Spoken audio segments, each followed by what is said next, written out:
பாருமா இடுப்படி தானே, இடுப்படி. இப்போ இந்த இடுப்படிக்கு நம்ம எப்படி பண்ணுறோம் பாருங்கள். 32 பல்லு இருக்குது, 32 முதி எலும்பு இருக்குது. இப்போ இங்கே கண்டுபிடிக்க போகிறோம். இதான் டயக்னோஸ்டிக். இங்கே இங்கே பாருங்கள். இப்போ ஒன்று ஒன்றா போகிறோம் பாருங்கள். ஓகே, இதெல்லாம் வழி இல்லை, வழி இல்லை பாருங்கள். இதில் வரும்போது இதான் வழி. ஓகே, இது வழி இருக்குல்ல. அப்போ எந்த பக்தி நீங்கள் சாப்பிட்றீங்களோ அந்த பக்தி அந்த மூளை சீக்காது. ஓகே, இது இப்படி தான் பார்க்கணும், இப்படி தான் சொல்லணும். ஏன்னு கேட்டால் அந்த பக்தி மூளை கண்டு போயிடும்.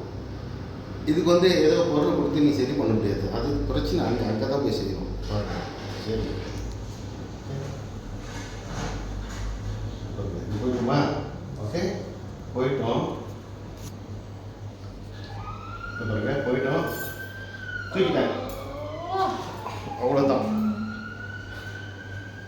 இப்போ நடந்து பாருங்க.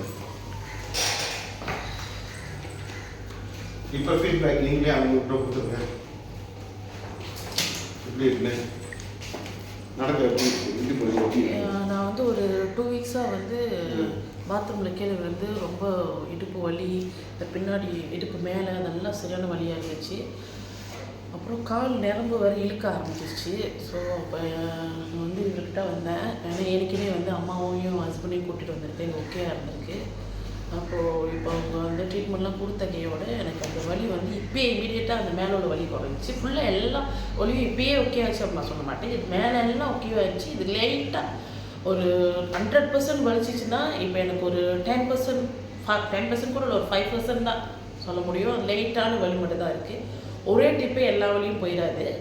நீங்கள் ஒரு 2-3 டேஸ் எடுத்திங்கன்னா அந்த வலி இருக்காது. ஏன்னா நான் ஏற்கனவே மைக்ரேனுக்கு ஹஸ்பண்ட் இங்கே ட்ரீட்மெண்ட் கூப்பிட்டு வந்திருக்கேன். என் ஹஸ்பண்ட் மைக்ரேன் அவங்களுக்கு ரொம்ப வரும். இப்போது அது இல்லை, என்னைக்காச்சும் ஒரு நாள் தான் வரும். ஓகே, கம்மிங் ஜெனரேஷன் மருந்துலேயே டிபெண்ட் பண்ணி இருக்காதீங்க. இந்த மாதிரி இதுக்கும் இவங்களையும் பாருங்கள். இதுவும் நம்பலாம். தேங்க்யூ.